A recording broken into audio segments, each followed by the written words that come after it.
ఏర్పాటు చేసినటువంటి భారత వికలాంగుల హక్కుల పరిరక్షణ సమితి రాజ్యాధికార సాధనా సభకు సభాధ్యక్షత వహించినటువంటి నల్గొండ జిల్లా అధ్యక్షులు చిన్నపాక మత్స్యగిరి గారికి, అదేవిధంగా ఈ సమావేశాన్ని ఏర్పాటు చేసినటువంటి సంఘ మండల అధ్యక్షులైనటువంటి తలారి సహదేవుడు గారికి, మండల ఉపాధ్యక్షులు గుట్టపాక ముత్తయ్య గారికి, అదేవిధంగా ఈ సమావేశంలో నాతో పాల్గొన్నటువంటి రాష్ట్ర నాయకురాలు గుడిపల్లి సుమతి, అదేవిధంగా మహిళా నాయకత్వం అందరికీ కూడా పేరు పేరున రాష్ట్ర కమిటీ పక్షాన ధన్యవాదాలు తెలియజేస్తూ, ముఖ్యంగా తెలంగాణ రాష్ట్రంలో త్వరలో రాబోయేటటువంటి పంచాయతీ ఎన్నికల్లో రాజకీయ రిజర్వేషన్ కనుక కల్పించకుంటే ముఖ్యమంత్రి రేవంత్ రెడ్డి ప్రభుత్వం మీద ఈ మునుగోడు నియోజకవర్గ కేంద్రంగానే తిరుగుబాటు యుద్ధాన్ని ప్రారంభిస్తామని చెప్పేసి భారత వికలాంగుల హక్కుల పరిరక్షణ సమితి రాష్ట్ర కమిటీ పక్షాన మేము రాష్ట్ర ముఖ్యమంత్రి గారిని హెచ్చరిస్తున్నాం.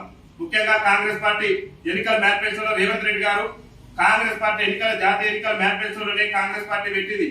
రాజస్థాన్, ఛత్తీస్గఢ్ లో ఏ విధంగానైతే వికలాంగుల సమాజానికి రాజకీయ రిజర్వేషన్ కల్పించారో తెలంగాణలో కూడా అదే కోణంలో మేము రాజకీయ రిజర్వేషన్ కల్పిస్తామని చెప్పేసి రేవంత్ రెడ్డి గారు చెప్పి, మరి స్థానిక సంస్థల ఎన్నికల్లో వికలాంగుల సమాజానికి రిజర్వేషన్ కల్పించకుండానే ఎన్నికలకు పోయేటటువంటి కుట్రలను రేవంత్ రెడ్డి ప్రభుత్వం చేస్తున్నటువంటి నేపథ్యంలో తెలంగాణలో ఉన్నటువంటి వికలాంగుల సమాజాన్ని మొత్తం కూడా చైతన్యం చేయడమే లక్ష్యంగా తెలంగాణ రాష్ట్ర వ్యాప్తంగా ఉన్నటువంటి అన్ని మండల కేంద్రాలలో కూడా ఈ రాజ్యాధికార సాధనా సభలు నిర్వహించి అట్టడుగు నుండి దుర్భర జీవితాలు గడుపుతూ ఈ స్వతంత్రం వచ్చిన కాడి నుంచి కూడా ఈ దేశంలోనే రాజ్యాధికారానికి దూరమై సకలాంగుల పాలకుల చేత అణచివేతకున్నటువంటి వికలాంగుల సమాజానికి కూడా చట్టసభలలో రాజకీయ అవకాశాలు కల్పించాలని చెప్పేసి భారత వికలాంగుల హక్కుల పరిరక్షణ సమితి ఆధ్వర్యంలో పెద్ద ఎత్తున కూడా ఈ రాజ్యాధికార సాధనా సభలు నిర్వహిస్తున్నాం. ముఖ్యంగా తెలంగాణ రాష్ట్ర ముఖ్యమంత్రి రేవంత్ రెడ్డి గారు ఎన్నికల ముందు అనేకమైనటువంటి హామీలు వికలాంగుల సమాజానికి సంబంధించి తెలంగాణ రాష్ట్రంలో 30 లక్షల మంది వికలాంగులు దుర్భర జీవితాలు గడుపుతుంటే ఆనాడు కాంగ్రెస్ పార్టీ పిసిసి అధ్యక్షులుగా ఉన్నటువంటి రేవంత్ రెడ్డి గారు అనేకమైనటువంటి హామీలు ఇచ్చిన అధికారంలోకి రాకముందు మేము అధికారంలోకి వస్తే తెలంగాణ రాష్ట్రంలో కాంగ్రెస్ పార్టీ అధికారంలోకి వస్తే అదే నెల నుంచి వికలాంగుల పింఛన్లు మేము 6,000 రూపాయలు చేస్తామని చెప్పేసి రేవంత్ రెడ్డి గారు చెప్పిండు. ఒక వికలాంగుల పింఛనే కాదు, వృద్ధుల పింఛన్ కానీ, వితంతువుల పింఛన్ కానీ, గీతా కార్మికుల పింఛన్లు కానీ మేము ఎప్పుడైతే అధికారంలో కోసం అదే నుంచి డబల్ చేసి పంపిణీ చేస్తామని చెప్పిండు. దాదాపు ఈ రాష్ట్ర ముఖ్యమంత్రి గారు రేవంత్ రెడ్డి గారి బాధ్యతలు చేపట్టి 14 ఏళ్లు గడుస్తున్నా కానీ ఇచ్చినటువంటి హామీలు నెరవేర్చకుండా వికలాంగుల సమాజాన్ని పింఛన్దారులు కూడా మరి విస్మయానికి గురి చేస్తూ వారి యొక్క సంక్షేమాన్ని విస్మరిస్తున్నటువంటి నేపథ్యంలో మనం చైతన్యం కావాలి, ఈ ప్రభుత్వం మీద మనం తిరుగుబాటుకు సిద్ధం కావాలనేటువంటి క్రమంలోనే మునుగోడు ఈ సమావేశాన్ని మనం ఏర్పాటు చేసుకున్నాం. ముఖ్యంగా మిత్రులారా, రేవంత్ రెడ్డి గారి ప్రభుత్వమే చెప్పింది, కాంగ్రెస్ పార్టీ ఎన్నికల మేనిఫెస్టోలో చెప్పింది, ఆర్టీసీలో మహిళలకు ఉచిత ప్రయాణంతో పాటు ఈ రాష్ట్రంలో ఉన్నటువంటి వికలాంగుల సమాజానికి కూడా 100కు 100% రాయితీతో ఉచిత ప్రయాణ సౌకర్యం కల్పిస్తామని చెప్పేసి రేవంత్ రెడ్డి కాంగ్రెస్ పార్టీ ఎన్నికల మేనిఫెస్టోలో చెప్పింది. కానీ అధికారంలోకి వచ్చి 14 నెలలు గడుస్తున్నా ఒక పక్క మన మహిళా హక్కులకు 100% రాయితీతో ఉచిత ప్రయాణ సౌకర్యం కల్పించినటువంటి రేవంత్ రెడ్డి గారు కావాలని చెప్పేసి వికలాంగుల సమాజం మీద కుట్రతోని, కుతంత్రాలతోని, వివక్షతోనే ఇవాళ నేటి వరకు కూడా మనకు ఆర్టీసీలో ఉచిత రవాణా సౌకర్యం కల్పించకుండా మన వికలాంగుల సమాజాన్ని తీవ్ర ఇబ్బందులు గురి చేస్తున్నాడు. మనం మేల్కోవాల్సినటువంటి సమయం ఆసన్నమైంది.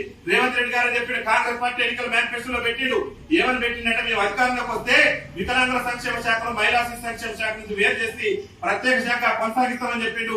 నేటి వరకు కూడా ముఖ్యమంత్రిగా బాధ్యతలు చేపట్టిన కాడి నుంచి ఇంతవరకు కూడా వికలాంగుల సంక్షేమ శాఖ మీద ఒక సమీక్ష కూడా లేదు. కనీసం సంక్షేమ శాఖను ప్రత్యేక శాఖ చేసేది కూడా ముఖ్యమంత్రి దృష్టి సారించేటటువంటి ప్రయత్నం చేయడం లేదు. అదొక్కటే కాదు, తెలంగాణ రాష్ట్రంలో అనేక మంది మన వికలాంగుల సోదరులు పీజీలు, పిహెచ్డీలు పూర్తి చేసి ఆనాడు జరిగినటువంటి తెలంగాణ రాష్ట్ర ఉద్యమంలో కూడా మన వికలాంగుల సోదరులు వైకల్యాన్ని సైతం కూడా లెక్క చేయకుండా పోరాటం చేస్తే రాష్ట్ర ముఖ్యమంత్రి రేవంత్ రెడ్డి గారు ఆనాడు పిసిసి అధ్యక్షులు ఉండి ఆ కాంగ్రెస్ పార్టీ అధికారంలోకి వస్తే తెలంగాణ రాష్ట్రంలో వికలాంగుల బ్యాక్లాగ్ ఉద్యోగాలన్నింటి కూడా భర్తీ చేసి వికలాంగుల విద్యార్థులకు అండగా ఉంటామని చెప్పిండు. కానీ నేటి వరకు కూడా తెలంగాణ రాష్ట్రంలో వికలాంగుల బ్యాక్లాగ్ ఉద్యోగాలు భర్తీ కాక మన వికలాంగుల సోదరులు పీజీలు, పిహెచ్డీలు చేసి వాళ్ళ రోడ్ల మీద ఉద్యోగాల వేట కోసం మరి తిరిగేటటువంటి పరిస్థితి తెలంగాణ రాష్ట్రంలో దాపరించింది. ఒక్క విషయంలో కాదు, అడుగునా కూడా రేవంత్ రెడ్డి ప్రభుత్వం వికలాంగుల సమాజం మీద వివక్ష ప్రదర్శించేటటువంటి ప్రయత్నం చేస్తుంది. ముఖ్యంగా తెలంగాణలో బీసీల రిజర్వేషన్ ఉద్యమం ఈ మధ్య నడుస్తుంది. బీసీలకు 42% రిజర్వేషన్ కల్పించేందుకు కాంగ్రెస్ పార్టీ కట్టుబడి ఉందని చెప్పేసి బట్టి విక్రమార్క గారు కానివ్వండి, ముఖ్యమంత్రి గారు కానివ్వండి అనేక వేదికల మీద చెప్తున్నారు. అసెంబ్లీలో కూడా ఈ మధ్యన బీసీ సమాజం సమస్యల మీద, బీసీల రిజర్వేషన్ మీద చర్చించారు. కానీ ఈ తెలంగాణ రాష్ట్ర అసెంబ్లీ ఏర్పడి ఇప్పటికి 11 ఏళ్లు దాటినా కానీ వికలాంగుల సమాజం మీద, వికలాంగులు ఎదుర్కొంటున్నటువంటి సమస్యల మీద నేటి వరకు కూడా చర్చ జరపలేదు. 119 మంది ఎమ్మెల్యేలు తెలంగాణ రాష్ట్ర శాసనసభలో మన వికలాంగుల ఓట్లతో గద్దెనెక్కి ఇలా ఎమ్మెల్యేలుగా చలామణి అవుతున్నారు. కానీ కనీసం 0 వల్ల కూడా మన సమస్యలు కూడా చర్చకు తీసుకురాకుండా మన వికలాంగుల సమాజాన్ని ఇబ్బందులు గురి చేస్తున్నారు. ముఖ్యంగా ఈ మునుగోడు ప్రాంతంలో అనేక మంది క్లోరోసిస్ బాధితులే కాదు, మా వికలాంగుల సోదరులు నీళ్ళు వచ్చిన సందర్భాల్లో కూడా నాకు బండి లేదని చెప్పేసి చెండూరు మండల అధ్యక్షులైతే మునుగోడు మండల అధ్యక్షులైతే అనేక మంది సోదరులు అన్న మాకు చాలా ఇబ్బంది ఉందన్న, మీరు ఎడి తిరిగేటటువంటి పరిస్థితులే, కనీసం మాకు వెహికల్ ఉంది, ప్రభుత్వం నుంచి బండ్లు కూడా అందుబాటులో చాలా ఇబ్బంది పడుతున్నాం.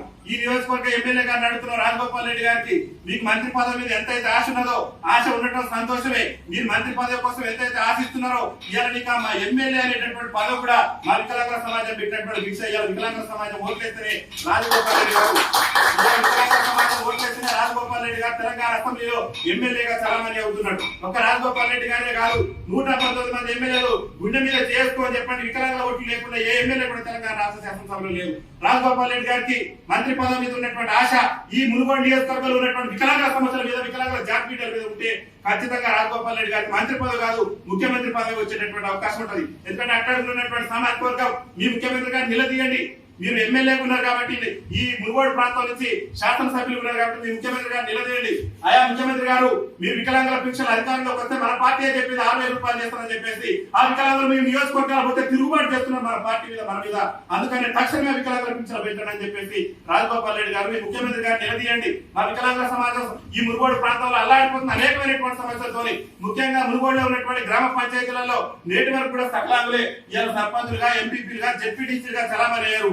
ఇవాళ గతంలో వచ్చిన బీసీ కార్పొరేషన్ల లోన్లు కానివ్వండి, ఎస్సీ కార్పొరేషన్ల లోన్లు కానివ్వండి, ఎక్కడ కూడా మా వికలాంగుల జాతి పీఠాలకు సమన్వయం అనేటటువంటిది రాకుండా చేస్తారు. కాబట్టి మేమేమి అడుగుతున్నట్టే, ఇప్పుడు జరుగుతున్నటువంటి పంచాయతీ ఎన్నికల్లో, తెలంగాణ రాష్ట్రంలో జరగబోయే పంచాయతీ ఎన్నికల్లో వికలాంగులకు రాజకీయ రిజర్వేషన్ కల్పించిన తర్వాతనే తెలంగాణ రాష్ట్రంలో పంచాయతీ ఎన్నికలు నిర్వహించాలని చెప్పేసి ఈ మునుగోడు కేంద్రంగా రాష్ట్ర ముఖ్యమంత్రి గారికి, అదేవిధంగా ఇక్కడ ఉన్నటువంటి ఎమ్మెల్యే గారికి విజ్ఞప్తి చేస్తున్నాం.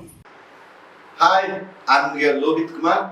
Please subscribe Jawab TV, share it, like it, comment it.